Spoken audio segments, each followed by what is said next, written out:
गले में रुद्राक्ष, भगवा पहनावा पर हाथ में वॉकी टॉकी, आंखों पर चश्मा लगाए थार से उतरते ये लोग कोई हाई प्रोफाइल सेलिब्रिटी नहीं बल्कि महाकुंभ में आए संत हैं। प्रयागराज में लग रहे महाकुंभ में तरह तरह के वेशभूषा, तपस्या, पहनावा और वाहनों के साथ संत प्रवेश कर रहे हैं। कोई घोड़े बग्गियों की सवारी के साथ आ रहा है तो कोई साइकिल रिक्शा पर महाकुंभ क्षेत्र में प्रवेश कर रहे हैं।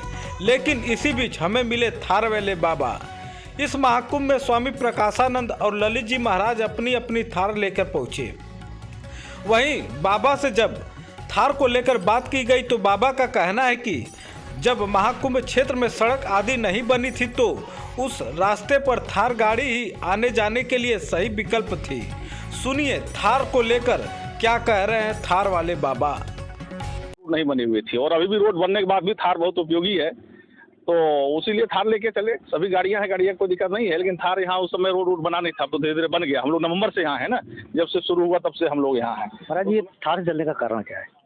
क्योंकि साधु संत तो हमेशा पूजा पाठ, माला और जो सनातन की परंपरा उसको निभाते रहे, लेकिन आप आधुनिक युग से भी जुड़े हुए हैं। जी सत्यवचन, बहुत बहुत नमस्कार आपको सभी को। ऐसा है कि ये गाड़ी हम ग्रेटर नोएडा दिल्ली में रहते हैं, वहाँ से हमें प्रयागराज आने के लिए अपना साधन लाए और फिर हमारे को जो यहाँ से हमने हमारा जो नगर प्रवेश होता है वो यहाँ से 5 किलोमीटर दूर है और ये मेला क्षेत्र गंगा मैया की गोद में है। ये महाकुंभ जो प्रयागराज का भूमि में लगता है, ये सब गंगा मैया की गोदी की कृपा से ही हमारे को रहने को प्राप्त होता है। 1 महीना हम लोगों ने कल्पवास करना होता है यहाँ पे, तो हमारा यहाँ से 5 किलोमीटर रोज आना होता है और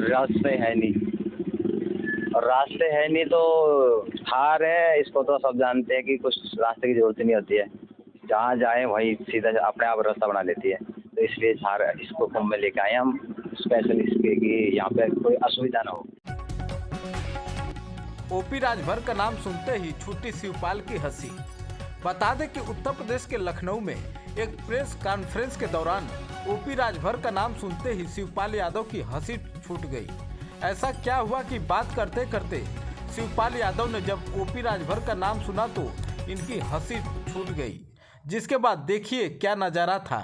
देखें ये रिपोर्ट। लखनऊ से ब्यूरो रिपोर्ट, उत्तर प्रदेश। उनके बारे में तो शुरू से जानते हो, कब क्या बोले हैं। उनके बारे में हम बहुत कुछ बोल चुके हैं, लगवाया था, कहीं पर भी परेशानी नहीं हुई थी किसी तरह की। देखिए पुल भी बने, सड़कें भी बनी और बिजली का भी काम हुआ, पानी भी दिया। ये राम के नाम पर राम की जनता यहाँ पर दुखी है, तो निश्चित भारतीय जनता पार्टी को पहले भी हराया, सांसद के चुनाव में देखिए तभी तो हराया। अरविंद केजरीवाल ने बताया है कि 2027 में जब जीतेंगे तो पुजारियों और ग्रंथियों को पेमेंट दिया जाएगा। इसको लेकर कैसे देखते हैं? देखिए समाजवादी पार्टी का तो केवल लक्ष्य होगा कि भारतीय जनता पार्टी दिल्ली से हारे। तो अभी तक इंडिया गठबंधन भारतीय जनता पार्टी के खिलाफ चुनाव लड़ाएगा। कैसे भारतीय जनता पार्टी हारे, ये रणनीति होगी समाजवादी पार्टी। अरविंद केजरीवाल ने कांग्रेस से गठबंधन करने के दिल्ली में मना कर दिया, खुद अकेले चुनाव लड़ेंगे।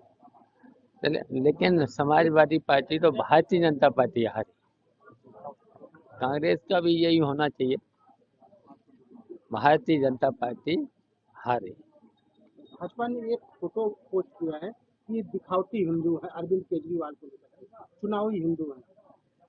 देखिए भारतीय जनता पार्टी के बारे में इसी तरीके से सब यहाँ पर भी आपने देख ही लिया होगा, केवल हिंदू मुस्लिम के अलावा कोई काम नहीं है इस भारतीय जनता पार्टी। कहीं विकास का काम नहीं। यहीं देखिए अयोध्या में किस तरीके से जमीनों की लूट हो रही है, किसानों की, गरीबों की जमीन खरीदी जा रही है 5-5 लाख रुपए, और बाहर के लोग, गुजरात के, महाराष्ट्र के लोग करोड़ों करोड़ों रुपए कमा रहे हैं। तो लूट है ये। राम के नाम पर राम की जनता यहाँ पर दुखी है, तो निश्चित भारतीय जनता पार्टी को पहले भी हराया, सांसद के चुनाव में देखिए तभी तो हराया। फिर हराएंगे। कल ओम प्रकाश राजभर अयोध्या आए थे, उन्होंने बताया कि हनुमान जी राजभर समाज के हैं। उनके बारे में तो शुरू से जानते हो, कब क्या बोले हैं। उनके बारे में हम बहुत कुछ बोल चुके हैं। हनुमान जी की जात को लेकर के उन्होंने बताएंगे कि वो हनुमान जात राजभर जात के थे, इसको लेकर के साधु संतों ने काफी विरोध भी जताया। अब बताइए, ये तो हनुमान जी भगवान राम के सेवक थे, अब उनको भी जात में बदलना चाहते हैं। भारतीय जनता पार्टी महाकुंभ की तैयारी कर रही है, लगातार 6 महीने से लगातार तैयारी कर रही है। देखिए, हम लोग भी सरकार में थे, हम लोगों ने भी कुंभ लगवाया था, कहीं पर भी परेशानी नहीं हुई थी किसी तरह की। देखिए, पुल भी बने, सड़कें भी बनी और बिजली का भी काम हुआ, पानी भी दिया, शुद्ध पानी भी दिया, लेकिन कहीं कोई दिक्कत नहीं हुई। लेकिन इनकी तो अभी तक कोई तैयारी नहीं, पुल नहीं बने हैं, पुल बनते हैं, सड़कें बनती है वो टूट जाती हैं। केवल बजट, आनंद बजट का ले रहे हैं, सबके सब पूरा खर्च कर। संभल में घायल व्यक्तियों को समाजवादी पार्टी 5 लाख रुपए दे। देखिए, पार्टी की तरफ से सरकार को मदद करना चाहिए था, निर्दोष लोग वहाँ मारे गए और ये सब सरकार की सह पर हुआ है। वहाँ पर झूठी रिपोर्टें लिखाना, अब हर जगह आप कहीं सब्जी, कहीं कुछ, हर जगह निकल रहे हैं। खुदाई भी कर रहे हैं, मुख्यमंत्री आवास के पीछे नीचे भी शिवलिंग बताया जा रहा है। अब माननीय अखिलेश यादव जी ने बता दिया। अब बताइए, सब जगह ऐसी खुदाई करेंगे ना, और कहीं न कहीं कुएं में निकलेंगे, कहीं तालाबों में निकलेंगे, सब जगह निकल रहे। समाजवादी पार्टी की 2027 की कैसी तैयारी रहेगी, कितना मजबूती के साथ? देखिए, हमारी पूरी तैयारी रहेगी। अब भारतीय जनता पार्टी के खिलाफ पूरे प्रदेश और देश की जनता खिलाफ होती चली जा रही है। अब समझ चुकी है कि ये झूठे लोग हैं, कोई काम विकास से लेकर के कहीं, और सबसे भ्रष्ट लोग ये हैं भारतीय जनता पार्टी। केवल बस कमीशन लेना और झूठी रिपोर्टें लिखा करके परेशान करना, यही काम है। हिंदू मुस्लिम के अलावा कोई काम नहीं। 2027 में समाजवादी का मुख्य मुद्दा क्या रहेगा? बहुत मुद्दे हैं, महंगाई, बेरोजगारी, भ्रष्टाचार, और इनके साथ साथ रोजगार, और किसानों की आय अभी तक दोगुनी नहीं हो पाई, अभी तक नहीं। देखिए, ये लोग तो लुटेरे हैं।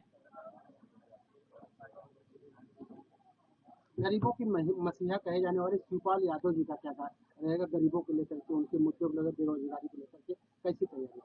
देखिए, हम लोग हमेशा किसान, गरीब और नौजवान, किसान, मुसलमान, सबके लिए, जो भी लोग देश के लोग हैं, रोजगार के साथ साथ विकास भी, और किसानों की लूट खत्म करेंगे। गन्ने का रेट नहीं बढ़ाया, गन्ने किसान लगातार परेशान हो रहे हैं, दिन भर नहीं, अभी तक नहीं बढ़ाया इन्होंने।